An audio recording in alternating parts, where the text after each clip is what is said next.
ሰላም ኣብ ዝተፈላለዩ ኩርናዓት ዓለም ብምዃን ትግራይ ቱዴይ ትከታተሉ ዘለኹም ክቡራትን ክቡራንን ናይ መወዳእታ ወርሒ ጥሪ ዜናታትና ናዋኹም ንምቕራብ እንሆ ሕዚ ጀሚርና ኣለና። ሓደሽትን ኣገደስትን ሓበሬታታት በብግዚኡ ንኽበጽሐኩም ንቻናልና ላይክ፣ ሼርን ሳብስክራይብን ንኽትገብሩ ብምዕዳም ፈለማ ዓበይቲ ነጥብታት ክነስምዐኩም። ጀነራል ሳሞራ ዮኑስ ኣብ ልዕሊ ትግራይ ስጉምቲ ንኽውሰድ ጻውዒት ኣቕሪቦም ኣብ ልዕሊ እቶም ጸገም ዝፈጥሩ ሰባት ስጉምቲ ተወሲዱ ትግራይ እፎይታ ክትረክብ ይግባእ ክብሉ እውን ጻውዒት ገይሮም ኣለዉ። ኣብ ምዕራብ ትግራይን ጸለምትን መቕተልቲ ማእሰርቲ ጭውያን ምምዝባል ተጠናኺሩ ከም ዝቐጸለ ጽላል ሲቪል ማሕበረሰብ ምዕራብ ትግራይ ኣፍሊጡ ካብ ክልላት ኦሮምያን ቤንሻንጉል ጉሙዝን ዝተመዛበሉ ተወለድቲ ክልል ኣምሓራ ናብ ምዕራብ ትግራይ ክሰፍሩ ይግበር ከም ዘለዎ እውን ዕላው ገይሩ። አብይ አሕመድ ኣብ ትግራይ ንዝፈጸሞ ተሓታትነት ገበን ናብ ካሊእ ከመሓላልፎ ኣይኽእልን ክብል ፖለቲከኛ ጀዋር መሐመድ ገሊጹ። እታ መዓልቲ እንትትመጽእ አብይ አሕመድ ኣብ ቅርቅርቲ መዝገብ ክሲ ከም ዝቕመጡ እውን እቲ ፖለቲከኛ ገንዚቡ። መንግስት ፌደራል ብርክት ዝበለ ሰራዊት ናብ ወሰናት ትግራይ የጸግዕ ከም ዘሎ ተፈሊጡ። ብሸነኽ ጸለምቲ ዓፋርን ኣምሓራን ብርክት ዝበለ እግረኛን ድሩዓትን ናብ ወሰን ትግራይ የጸግዕ ከም ዘሎ ሓበሬታታት ተመልኪቶም። ብኻሊእ ዜና ኢትዮጵያ ካብ ዝኾነ እዋን ንላዕሊ ናብ ኩናት ቀሪባላ ክትብል መጽሔት ዘኢኮኖሚክስ ምጽብጻባ ዝዝከር እዩ። ክቡራትን ክቡራንን ሕዚ ናይዚኦምን ካልኦትን ዝርዝር ክነቕርበልኩም ኢና። ሓቢርኩምና ጽንሑ። ክቡራቱ ገዱ ያኔ የውጭ ጉዳይ ሚኒስትር ነበሩ። ከአንዴም ሁለቴ ኤርትራ ልኬያቸዋለሁ። የላኳቸው የትግራይን ህዝቤን አታገሷቅሉ፣ ሀብቱን አትዝረፉ፣ ጸቡ ከቲፒኤልኤፍ እንጂ ከትግራይ ህዝብ አይደለም የሚል ነው። አቶ ገዱ አሁን እኛ ጋር የሉም፣ ግን ክር አላቸው፣ ህሊና አላቸው። ክቡር ቀዳማይ ሚኒስትር ኣብዚ እውን ዓብዪ ጌጋ ፈጺሞም ኣነ ዝፈልጦ ሓቂ ካብዚ ዝተፈለየ ስለ ዝኾነ ኣብዚ ጉዳይ ትክክለኛ ምስክር ክኾኖም ኣይኽእልን። እዚ ንቀዳማይ ሚኒስትር ኣብዪ ኣሕመድ ብኣይተ ገዱ ኣንዳርጋቸው ዝተብሃወ መልሲ እዩ። ቀዳማይ ሚኒስትር ኣብዪ ኣሕመድ ኣነ ተሓላቒ ህዝቢ ትግራይ ምዃነይ ገዱ ኣንዳርጋቸው ንማዕተው ክምስክረለይ ብምባል ኣብ ፓርላማ ዘሕልፍዎ መልእኽቲ ጻዕዳ ሓሶት ስለ ዝኾነ ክምስክረሎም ኣይክእልን ዝብል መልሲ ተዋሂቦም ኣሎ። እኳ ደኣስ ካብቲ ንሶም ዝበልዎ ብተቓራኒ መልእኽቲ ሓጎስ ንምብጻሕ እምበር ህዝቢ ትግራይ ኣይትጨፍጭፉ ክብል ናብ ኣስመራ ኣይከድኩን ብምባል እውን ነቲ ሓቂ ዝበልዎ ዘርዚሮም እዮም ኣይተ ገዱ ኣንዳርጋቸው። ቀዳማይ ሚኒስትር ኣብዪ ኣሕመድ ብሰሉስ 26 ጥሪ 2018 ዓመተ ምህረት ኣብ ዝተጸውዐ ኣኼባ ፓርላማ ብዛዕባ ኣብ ሞጎ ኤርትራን ኢትዮጵያን ዝተፈጠረ ምትፍናን ኢትዮጵያ ሕቶ ቀይሕ ባሕሪ ስለ ዘለዕለት እንተይኮነስ ኣብ እዋን ኩናት ትግራይ ህዝበይ ኣይተጓሳቑሉ ሃፍቱ ኣይትጓሓሉ ወይለ ብምዝራባ እዩ ምባሎም ይዝከር እዩ። ሰራዊት ኤርትራ ደድሕሪ ሰራዊት ኢትዮጵያ እናተኸተለ ኣብ ከተማታት ትግራይ ጨፍጫፍን ጉሕለት ንብረትን ከም ዝፈጸመ ንፈለማ እዋን ብኣንደበቶም ዘረጋገጹቶም ቀዳማይ ሚኒስትር በዚ ድማ ህዝቢ ትግራይ ኣይትጨፍጭፍዎ ስለ ዝበልክዎም እዮም ኮርዮም ብምባል እዚ ንምዝራብ ድማ ናብ ኣስመራ ብዙሕ ግዜ ልኡኽ ከም ዝለኣኹን ካብቶም ዝተለኣኹ ኣይተ ገዱ ኣንዳርጋቸውን ደመቀ መኮነንን ከም ዝርከብዎም ሓቢሮም። ነቲ ቀዳማይ ሚኒስትር ኣብ ፓርላማ ዝተዛረብዎ ንማዕተቦም ንኽምስክሩ ሽሞም ዝተጸውዑ ኣይተ ገዱ ኣንዳርጋቸው ግና ብዜካ ናብ ኣስመራ ኸይዶም ዝብል ኩሉ ሕሰት ምዃኑ እዮም ኣቃሊዖም። ኣብ ከምዚ ዝበለ ዝተዓደምዎ ናይ ሕሰት ዝበልዎ ምስክርነት ከም ዘይሳተፉን እቲ ክምስክርዎ ዝኽእሉ ድማ እቲ ዝፈልጥዎ ሓቂ ጥራሕ ምዃኑ ኣይተ ገዱ ገሊጾም። ናብ ኤርትራ ኸይዶም ምስ ፕረዚደንት ኢሳያስ ኣፈወርቂ ከም ዝተራኸቡ ብምጥቃስ እቲ ዝተዛረብሉ ጉዳይ ግን ከምቲ ቀዳማይ ሚኒስትር ኣብዪ ዝበልዎ ኣብ እዋን ኩናት ትግራይ ብሰራዊት ኤርትራ ዝተፈጸመ ቅትለትን ዕንወትን ኣተሓሳሲቦም እንተይኮነስ ናይ እንኳዕ ደስ በለካ መልእኽቲ ሒዞም ከም ዝኾኑ ይዛረቡ። እቲ ኣብ ልዕሊ ወያነ ዝወሰድናዮ ዝተዋደደ ስርሒት ብዓወት ስለ ዝዛዘምናዮም ናይ እንኳዕ ደስ በለካ መልእኽቲ ንፕረዚደንት ኢሳያስ ምብጻሕ ኣካል ሰራዊት ምክልኻል ሃገር ዝኾነ እዚ ሰሜን ምስ ተጠቕዐም ተቐቢሎም ንዝገበርዎ ክንክን ብድሕሪ ድማ ንመሊስካ መጥቃዕቲ ድልውን ክኸውን ንዝገበርዎ ሕውነታዊ ደገፍ ናብ ህዝብን መንግስትን ኤርትራ ምስጋና ምብጻሕ ሓደ ደገፍቲ ወያነ ይኹኑ ጽቡቕ ዝምድና ኢትዮጵያን ኤርትራን ዘይደልዩ ናይ ግዳም ሓይልታት ብፍላይ ድማ ዓለም ለኻውያን ትካላትን ሚድያን ምስ ጉዳይ ገሰሰኦም መሰላት ብዝተተሓዘ ሰፊሕ ወፍሪ ከፊቶምና ኣለዎም። እዚ ድማ ውዒል ሓድሩን ኩለና ሰዓብን ከምፀልና ስለ ዝኽእል ጥንቃቐ ክንገብረለና ዝብላ ብቀዳማይ ሚኒስትር ኣብይ ዝተዋህኦም 3 ነጥብታት ብምሓዝ ናብ ኤርትራ ከም ዝኸዱ ዝሓበሩ ኣይተገዱም ኣብ ጉዳይ ገሰሰኦ መሰላት ዝምልከት ዝቐርብ ዘሎ ወፍሪ በብወገንና ንታሕተዎት መምርሕታት ብምውራድ ዘድሊ ጥንቃቐ ንግበር ብዝተረፈ ኣነን ኣብይን ብዝተስማዕማዕናዮ መሰረት ገና ብዙሕ ስራሕ ዕማም ኣለና ዝብል ምላሽ ካብ ፕረዚደንት ኢሳያስ ኣፈወርቂ ከም ዝተዋህኦም ብምጥቃስ ብዛዕባ እዚ ብዙሕ ዝተርፈና ዕማም ኣሎ ዝበልዎ ስርሒት ግን ዝኾነ ኣፍልጦ ከም ዘይብሎም እዮም ገሊፆም ኣብቲ እዋን ሚኒስትር ጉዳያት ወፃኢ ከም ዝነበሩ ብቀዳማይ ሚኒስትር ዝተጠቐሱ ገዱ ኩናት ትግራይ ተጀሚሩ ብጽቡሑ 25 ጥቅምቲ 2013 ዓ.ም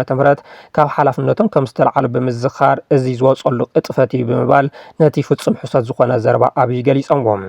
ኣብይ ኣሕመድ ኣብ ልዕሊ ህዝቢ ትግራይ ዘለዎም ዝኸሓነ ጽልኢ ተመልኪቶም ኣይተገዱ አንዳርጋቸው ኣብ ዘሰርዎ ጽሑፍ ድሕሪ 3 ቀነ ኩናት ዓወት ንምብሳር ኣብ ዝተጸውዐ ኣኼባ ፈጻሚ ስራሕ ስርዓት ኣልቦነት ከይሰፍን ሰራዊት ብዓወት ሰኺሩ ናብ ሕነ ምፍዳይ ከይኣቱ ሲቪላዊ ምምሕዳር ብቁልጥፍ ክጣየሽ ህዝቢ በደል ዝወርዶ እንተኾይኑ ሕወሓት ክናፍቕ እዩ እዚ ድማ ንዖም ክሓይል ይኽእል እዩ ዝብሉን ካልኦት ነጥብታት ከም ዝተለዓሉን እቶም ዝተለዓሉ ነጥብታት ድማ ብኣብይ ተቐባልነት ረኺቦም እቲ ኣኼባ ምዝዛሙ ንበይነይ ተዛሪቦም ንዝበሉ ወግና እቶም ቀዳማይ ሚኒስትር ኣብ ልዕሊ ህዝቢ ትግራይ ዝኽተልዎ ስልቲ ምጽናት ዘርኢ ምዃኑ እዩ ኣብይ ኣሕመድ ተጋሩ ድሕሪ ደጊን ካብ ዝወረዶም ስዕረት ሓይሎም ተኣኺቦም ክትስኡ እዮም ኢልካ ከይተሓስብ ከም ዘይትስኡ ጌርና ሰቢርናዮም ኢና ብዙሕ ሰብ ህዝቢ ትግራይ ይብል እዩ ህዝቢ ትግራይ ካብ መን ይበልጽ ከም ዘይትስእ ጌርና ኣድቂቕና ኢና ብቐጻል ድማ ብዝኸፍአ ክነድቅቆ ኢና ስዕረት ከቢድ ስለ ዝኾነ ድሕሪ ሕዚ እቲ ንፈልጦ ህዝቢ ትግራይ ተመሊሱ ኣይክመጽን እዩ ከም ዝበልዎም ኣይተገዱ ምስክርነት ሂቦም ብርግጽ ቀዳማይ ሚኒስትር ኣብይ ኣሕመድ ኣብ ልዕሊ ህዝቢ ትግራይ ዝኽተልዎን ዘፈጽምዎን ስትራቴጂ ብኩሉ ኣንፈት ዓጺኻ ጥሜትን ጸታዊ ዓመፅን ከም መሳርሒ ኩናት መንነቱ ባህሉ እምነቱን ክብርታትን ደፊርካ ርእሱ ንኸድንን ምግባር ብጅምላ ጨፍጭፍካ ንኻልቕ ምግባር ምዃኑ ኣብቲ 2 ዓመታት ዝነበረ ደማዊ ኩናት ዘመስክርዎ ሓቂ ኮይኑ ብቐጻሊ እውን ክነድቅቆ ኢና ዝበልዎ ድማ ድሕሪ ውዕሊ ሰላም ፕሪቶርያ ኣብ ዝሓለፉ 3 ዓመታት እናተግበርዎ ከም ዝርከቡ 100 መርትዖታት ምቕራብ ከም ዝከኣል ብዙሓት ይገልጹ ነዚ እውን ኣብ ዝሓለፉ 3 ዓመታት ግዝኣት ትግራይ ተወሪሩ ተመዛበልቲ ንኸይመለሱ ብምግባር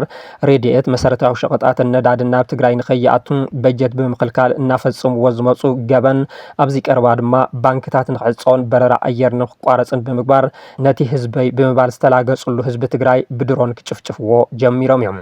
እቲ ሰራዊት ኤርትራ ንጹሃት ጨፍጪፉ ንብረት ጉሒሉ ናዕኒን ዝበልዎ ግና ፀሓይ ዝወቆ ሓቂ ኮይኑ ናብ ትግራይ ኣትዩ ክጭፍጭፍ ክዕምፅ ክዘርፍ ዝኸኣለ ብናቶም ዕድመን ፍቓድን ከም ዝኾነ ናይ ኣደባባይ ምስጢር እዩ እዚ ሕዚ ጨፍጭፉን ግፍዒ ሰሪሑን ዝበልዎ ዘለው ሰራዊት ኤርትራ ሓደ ግዜ ናብ ትግራይ ኣትወን ካሊእ ግዜ ድማ ወያነ ናብ ኣስመራ ሮኬት ስለ ዝተኮሰ ንባዕሉ ንምክልኻል ኣትዩ ወዘተ ዝብሉ ዝነበሩ ቀዳማይ ሚኒስትርን ሰዓብቶምን ግና ጸኒሖም ሰራዊት ኤርትራ ለምዘበን ኣብ ጎንና እንተዘይስለፍ ነይሩ እንታይ ከም ዝፍጠር ንምግማቱ ዘጸግሚ ነይሩ ብምባል ኣብ ኣደባባይ ዘመስገንዎ እዩ ዘንድሮ ከኤርትራ ጋር ታርቀን ባይሆን ኖሮ ምን ሊፈጠር እንደሚችል መገመት ያስቸግራል በጣም ነው የምናመሰግነው የኤርትራ ህዝብና መንግስት ስላደረገው ነገር ኣይተገዱ አንዳርጋቸውን ሰራዊት ኤርትራ ክፋል ሰራዊት ኢትዮጵያ ክሳብ ዝመስል ክሳብ ውዕሊ ፕሪቶርያ ሓዊሮም ዘይወፈር ወውግ ከም ዘይነበረ ብምጥቃስ ሰራዊት ኤርትራ ኣብ ደብረ ታቦር ከይተረፈ ከም ዝተዋግአ መስኪሮም እዮም እንተቲ ሰራዊት ኤርትራ ኣብ ልዕሊ ህዝቢ ትግራይ ግፍዒ ፈጺሙ ሕወሓት እውን ኣብ ክልል ኣምሓራ ፋብሪካታት ኣብያተ ትምህርቲ ሆስፒታላት ዘሪፉን ኣቃጺሉን ዝብል ዘረባ ቀዳማይ ሚኒስትር ኣብይ ኣሕመድ ግና ኣብዚ ሕዚ እዋን ሕወሓት ሻዕብያን ፋኖን ዝፈጠርዎ ጥምረት ከም ዘስግኦምን እዚ ንህዝቢ ቁስሊ ነኻኺኻ ነቲ ዝተጀመረ ጽምዶን ምፍራስ ዝዓለመ ከም ዝኾነን ብዙሓት እናገልጹ ይርከቡ ኣብይ ኣሕመድ ኮኑ ገዱ አንዳርጋቸው ኣብ ጆኖሳይድ ትግራይ ተሓተቱ እዮም ጻውዒት ምስክርነትን ግብረ መልስን ክልቲኦም ገበነኛታት ድማ ከም ተጋሩ ተወሳኺ ምስክርነት ሰነድ ዝረኸቡናሉ ኣጋጣሚ እዩ ናይ ክልቲኦም መልእኽቲ ሕዚ ዘሎ ፖለቲካዊ ኣሰላልፋን ሸውሃትን ኣብ ግምት ዘእተወ ከም ዝኾነ ንምግማቶ ኣየጸግምን ዝብሉ እውን ኣይተስኣኑን ኣብይ ኣሕመድ ኣብ ትግራይ ንዝፈጸሞ ተሓታትነት ገበን ናብ ካሊእ ከመሓላልፎ ኣይኽእልን ክብል ፖለቲከኛ ጀዋር መሐመድ ገሊጹ ቀዳማይ ሚኒስትር ኣብይ ኣሕመድ ኣብዚ ሰሙን ኣብ ፓርላማ ንዘስምዕዎ መደረ ነቲ ዘይሓወየ ቁስሊ ኩናት ትግራይ ዳግም ሽንጣር ዝሰድድ እዩ ድማ ኢልዎም ቀዳማይ ሚኒስትር ኣብይ ኣብ ልዕሊ ህዝቢ ትግራይ ዘስካሕክሕ ገበናት ከም ዝተፈጸመ ንፈልማ እዋን ብግልፂ ኣሚኑ ዝበለ ጀዋር መሐመድ እንተኾነ ግን ኣብ ክንዲ ሓላፍነት ዝወስድ ነቲ ጥፋት ኣብ ልዕሊ ሰራዊት ኤርትራ ዳዕኒንዎ ክብል ገሊጹ ኣብይ ኣሕመድ ዝሃቦ ቃለ እምነትን መብርህን ነቲ ገበን ንኻሊእ ወገን ናይ ምልጣፍ ፈተነ እኳ እንተተቐበልናዮም እቲ ቀንዲ ሕቶ ግና ሕዚ እውን ኣይተመለሰን። እዞም ነገራት ንዕኡ ካብ ተሓታትነት ነፃ ይገብር ዶ? እቲ መልሲ ኣይፋልን ዝብል እዩ ብምባል ዘረባ ኣብይ መንግስቶም ንነዊሕ እዋን ክሕዶ ዝፀንሐ ጉዳይ ማለት እውን ኣብ ትግራይ ኣብ ልዕሊ ሰላማውያን ሰባት ጅምላ ጭፍጫፍ ምፍፃሙ እዚ ቀሊል ቃል እምነት ኣይኮነን። ምእማን ጥራሕ ግን ነቲ ወሳኒ ሕቶ ተሓታትነት ገበን ኣይፈትሖን ይኽብል ኣብ ማሕበራዊ ሚድያ ኣብ ዝወዝዖ ፅሑፍ ኣስፊሩ ፖለቲከኛ ጀዋር መሓመድ ኣብይ ኣሕመድ ዋላ እኳ ጥፍኣቶም ንኻሊእ ንምጥባቅ እንተፈተኑ ነቲ ኩናት መንገዲ ብምኽፋትን ኣብ እዋን እቲ ኩናት ንዝተፈፀሙ ጥፍኣታት ናይ ኣንበሳ ብፅሒት ከም ዝወስዱ እውን ገሊጹ ሓደ ሓቂ ንጹር ክኸውን ኣለዎ ዝብል ጀዋር ኣብ ልዕሊ ህዝቢ ትግራይ ኣብ ዝተፈፀሙ ገበናት ብዙሓት ኣካላት እኳ ተሳተፍቲ እንትኾኑ ኣብይ ኣሕመድ ግና ቀንዲ ገበነኛ እዩ። ነቲ ኩናት መሪሑ ጥራሕ ተይኮነስ ነቲ ኩናት እውን ዓሊሙ እዩ ጀሚርዎ። ከምኡ እውን ጎስጓሲ ዘየቋርፅ ኩናት ብምዃኑ ኣብይ መዓልቲ ፍትሒ ምስ በፅሐት ኣብ ቅርቅርቲ መዝገብ ክሲ ክሰፍር ይኽብል ቀዳማይ ሚኒስትር ኣብይ ኣሕመድ ተሓታቲ ከም ዝኾኑ እዩ ኣስሚሩሉ። እታ መዓልቲ እቲኣ ክሳብ እትመፅእ ኩሎም ንሰላምን ፍትሕን ደው ዝበሉ ኣብ ቀረባ እዋን ኣብይ ዘቕርብዎም ዘለው ጥርዓናትን ድሕርቲ ጥፍኣት ንምክልኻል ዝገብርዎ ዘለው ስትራተጅን ክርድኦም ከም ዘለዎም እዚ ናይ ጣዕሳ ተግባር ዘይኮነስ ንኻሊእ ኩናት ንምድላው ዳግማይ ልፍንታውያን ንምእካብ ዝዓለመ ከፋፋልን ሓደገኛን ስትራተጂ እዩ ብምባል ከምቲ ምስላ ኦሮሞ ብጥበብ ዘጠንቅቖም ዕላማ ናንሱፋን ማለት እውን ሓደ ግዜ ዘታልለኒ ደጋጊሙ ከታልለኒ ኣይኽእልን ብምባል ኣብይ ኣሕመድ ቅድሚ ሕዚ ዘታለልዎ ይኣኽሎም ክብል መልእኽቱ ሕሊፈሎም። ኣብ ምዕራብ ትግራይን ጸለምትን መቕተልቲ ማእሰርቲ ጭውያን ምምዝባልን ተጠናኺሩ ከም ዝቐጸለ ጽላል ሲቪል ማሕበረሰብ ምዕራብ ትግራይ ኣፍሊጡ። ካብ ክልላት ኦሮምያን ቤንሻንጉል ጉሙዝን ዝተመዛበሉ ተወለድቲ ክልል ኣምሓራ ናብ ምዕራብ ትግራይ ክሰፍሩ ይግበር ከም ዘሎ እውን ዕላው ገይሩ። እቲ ተግባር ንዘረባ ቀዳማይ ሚኒስትር ኣብይ ኣሕመድ ኣብ ፓርላማ ሲዒቡ ዝተፈጠረ ከም ዝኾነ እውን እቲ ማሕበር ዕላው ገይሮሎም። ጽላል ሲቪል ማሕበረሰብ ትግራይ ኣብ ዝሃቦ መግለፂ ከም ዝበሎ ካብ ዝሓለፈ ሰሞን ጀሚሩ ኣብ ከባቢ ጸለምቲ ተፈጢሩ ምስ ዘሎ ኩነታትን ቀዳማይ ሚኒስትር ኣብይ ኣሕመድ ኣብ ፓርላማ ዝሃብዎ መደረን ሲዒቡ ኣብ ኩሎም ከባቢታት ምዕራብ ትግራይ ኣዝዮም ዘተሓሳሰቡ ሓደሽቲ ተርእዮታት ከም ዝተፈጠሩ ሓቢሩ። ንዘረባቶም ቀዳማይ ሚኒስትር ሲዒቡ ኣብ ምዕራብ ትግራይ ዝነበሩ ፀገማት ተጋዲዶም ዝበለቲ ማሕበር ኣብ ጸለምቲ ይኹን ኣብ ዞባ ምዕራብ ትግራይ መቕተልቲ ማእሰርቲ ጭውያን ብሓይሊ ምስጓጉን ብዝገደደ መልክዑ ተጠናኺሩ ከም ዝቐጸለን ነበርቲቶም ከባቢታት ሰልፊ ንክገብሩን ገንዘባዊ ሓገዝ ንኸዋፁን ይግደዱ ከም ዘለዎ ኣመልኪቱ። ሰልፊ ኣይወፅን ገንዘብ የብለኝ ዝበለ ሰብ ድማ ሽማሽም ብምልጣፍ ናይ ምግላልን ካብ መረቦቱ ናይ ምስጓጉን ተግባራት ይፍጸሙ ከም ዘለዉ ንምርዳእ ክኢለ ኣለኹ ኢሉ። ኣብይ ኣሕመድ ንሪፈረንደም ኣመልኪቶም ኣብ ፓርላማ ዘስምዕዎ መደረ ሲዒቡ ኣብ መላእ ምዕራብ ትግራይ ዘደንግጹ ሓደሽቲ ትርኢታት ይፍጠረሉ ዝበለ ጽላል ሲቪል ማሕበረሰብ ምዕራብ ትግራይ ካብ ክልላት ኦሮምያን ቤንሻንጉል ጉሙዝን ዝተመዛበሉ ተወለድቲ ክልል ኣምሓራ ናብ ምዕራብ ትግራይ ክሰፍሩ ብምግባር ጽልእን ቅርሕንትን ዝሰብኩን ኩናት ዘጓሃሩን ተኸታተልቲ ኣኼባታትን ሰልፍታትን ይካየዱ ከም ዘለዎ ኣፍሊጡ። ህዝቢ ምዕራብ ትግራይ ንነዊሕ እዋን ኣብ ስደት ኮይኑ ዘሕልፎ ዘሎ ስቃይን መከራን ከይኣክል ሕዚ ድማ ብሓይሊ ኣባሪሮም መረበቱን ሃፍቱን ዝወረሩ ሓይልታት ዝፍጽምዎ ዘለው ተንኳያይ ተግባራት ነቲ ህዝብና ተስፋ ዝገበረሉ ሰላማዊ ፍታሕ ኣብ ሓደጋ ዘውድቕ ኮይኑ ይርከብ ክብል ድማ ኣገንዚቡ። እዞም ተርእዮታት ንህዝቢ ናብ ዘይተደለየ ስምዒትን ጎነፅን ብርሰትን ቅድሚ ምእታዎም መንግስቲ ፌደራል ተመዛቢሉ ዘሎ ህዝቢ ብውሑስ መንገዲ ናብ መረበቱ ክምለስ መንግስታዊ ግቡኡን ክዋፃ እውን ፀዊዑ። ቀዳማይ ሚኒስትር ኣብይ ኣብ ፓርላማ ኣብ ዝገበርዎ መብርሂ ኣብ ወለጋ ኣብ ጸለምትን ራያን ዝተመዛበሉ ተመሊሶም ነቶም ግፍዕን መከራን ዘሕልፉ ዘለዉ ወገናት ይነብሩ ኣለዉ ዝበልዎም ኮይኖም ሕዚ ጸጊሙና ዘሎ ጉዳይ ወልቃይት ይኽብሉ ተሰሚዖም እዮም። ንምንታይ ጉዳይ ወልቃይት ንምፍታሕ አጸጋሚ ኮይኑ ንዝብል ሕቶ ልክዕ ሓረስታይ ዘርኢ ዘሪኡ ምህርቲ ከም ዝጽበእ ስደት ምምዝባልን ስቃይን ዘሪኦም ካብ ካልኦት ሓይልታት ረድኤት ዝጽበዩ ኣለዉ ብምባል ፖለቲካዊ ሽፋን ክህቦ ምፍታኖም ይዝከር። እንተኾነ ግን ወረርቲ ሓይልታት ወፂኦም ግዝኣት ትግራይ ናብ ንቡር ተመሊሱ ተመዛበልቲ ድሕንነቶም ተሓልዩ ይመለሱ ንዝብል ዓንቀጽ ውዕሊ ፕሪቶርያ ዓምፂጾም ንዝሓለፉ 3 ዓመታት ተመዛበልቲ ንኸይምለሱ ዝገበሩ ባዕሎም ምዃኖም ብዙሓት ይዛረቡ። ሕዚ መበገስ ኩናት ዘይኮነ ምዕራብ ትግራይ ንፖለቲካዊ ረብሓ ክብሉ ጅሆ ሒዞምዎ ዝርከቡ ኣብይ ግና ሓደ እዋን ኣብ ተመሳሳሊ መድረኽ ፓርላማ ኮይኖም ወልቃይት ንምንታይ ናብ ፕሪቶርያ ተሳሒቡ ከም ዝኣቱ ኣይፈልጥን። ንሕና ፕሪቶርያ ዝኸድና እኮ ወልቃይት ናብ ትግራይ ይኹን ናብ ኣምሓራ ይኹን ዝብል ንምውሳን ኣይኮነን። ውዕሊ ፕሪቶርያ ጉዳይ ወልቃይት ከም ዘይምልከቶ ገሊፆም ምንባሮም ዝዝከር እዩ። መንግስት ፌደራል ብርክት ዝበለ ሰራዊትና በወሰን ትግራይ የጸጊዕ ከም ዘሎ ተፈሊጡ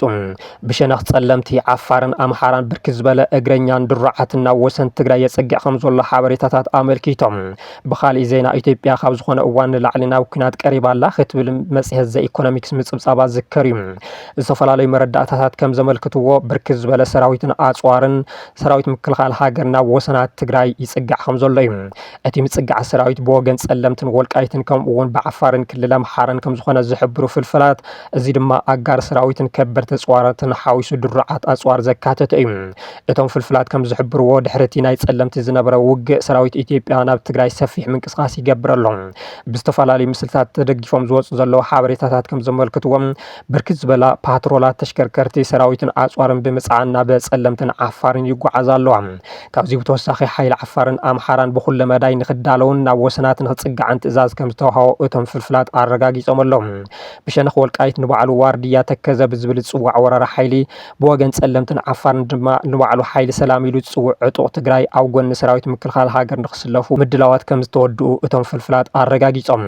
እዚ ከምዚ ኢሉ እንከሎ ተነባቢት መጽሔት ዘ ኢኮኖሚክስ ዘደንግጽ ጸብጻብ ሒዛ ምውጻእ ዝከር እዩ ኢትዮጵያ ካብ ዝኾነ እዋን ንላዕሊ ናብ ኩናት ቀሪባላ ብዝብል ርእሲ ዝጸብጸበት መጽሔት ዘ ኢኮኖሚክስ ኢትዮጵያ ኣብ ኣፍ ደገ ካሊእ ኣዕናዊ ኩናት ከም ዘላ ብምጥቃስ ኣብ ክልል ትግራይ ተፈጢሩ ዘሎ ሓድሽ ወጥሪ ናብ ዝሰፍሐ ዞባዊ ቅልውላው ከምርሕ ይኽእል እዩ ዝብል ስግኣት ተልዕል ብመሰረቲ ጸብጻብ ህዝቢ ትግራይ ብሰንኪ ሕፅረት ገንዘብ ቅልውላው ዕዳጋን ልዑል ዋጋ ንብረትን ተደጋጋሚ እዋን ውጥረት ከም ዘጋጥሞ ብምዝኻር ነብሲ ወከፍ ፍጻመ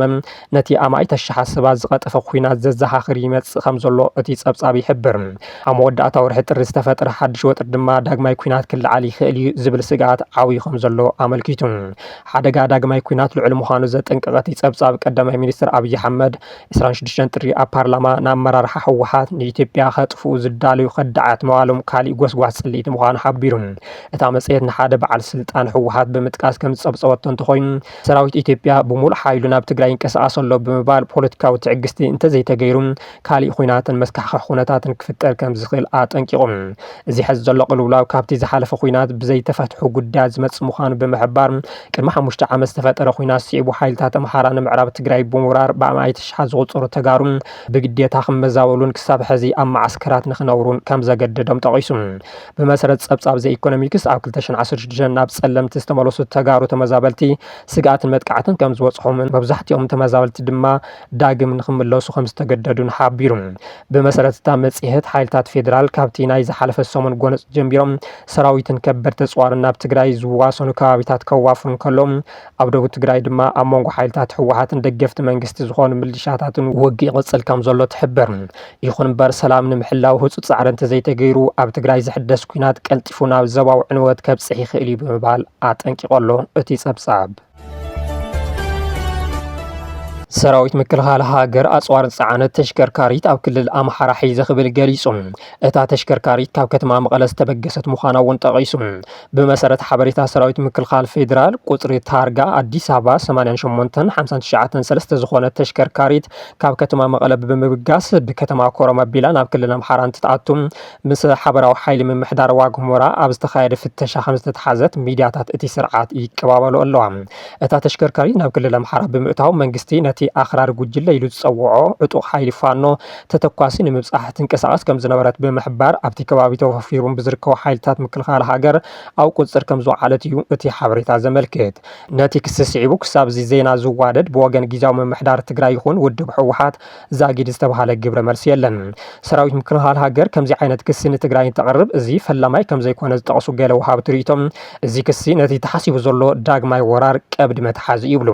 ሰራዊት ምክልኻል ሃገር ቅድሚ ሕዚ እውን ብሸነኽ ቆቦ ካብ ሻዕብያን ህወሓትን ዝተለኣኸ ኣጽዋር ተታሒዙ ኢሉ ምንባሩ ዝዝከር እዩ ኣብቲ እዋን ህወሓትን ሻዕብያን እቲ ክሲ መሰረት ዘይብሉን ዝተለመደ ጸለመን ብምባል ከም ዝነጸውዎ ዝፍለጥ እዩ ጀነራል ሳሞራ ዮኑስ ኣብ ልዕሊ ትግራይ ስጉምቲ ንኽውሰድ ጻውዒት ኣቕሪቦም ኣብ ልዕሊ እቶም ጸገም ዝፈጠሩ ሰባት ስጉምቲ ተወሲዱ ትግራይ እፎይታ ክትረክብ ይግባእ ክብሉ እውን ጻውዒት ገይሮም ሰላም ኣብ ግዜን ወቕትን ተመርኩስና እንመርጾ ነገር ዘይኮነስ ኣብ መዓልታዊ ንጥፈታትና ክንመርጾ ዝግበአና ኣገዳሲ ክብርታት እዩ እንተኾነ ግን ኣብ ትግራይ ዘሎ ጭቡጥ ኩነታት እንተርኢና ብውልቂ ይኹን ብትካላዊ መንገዲ ነዚ ህፁፅ ጉዳይ ፍሉይ ቆላሕታ ክወሃቦ ኣይንርእን ምባሎም ጀነራል ሳሞራ ዮኑስ ጋዜጣ ፕላስ ብትግርኛ ኣብ ዘውፅኦቶ ጸብጻብ ኣመልኪቱ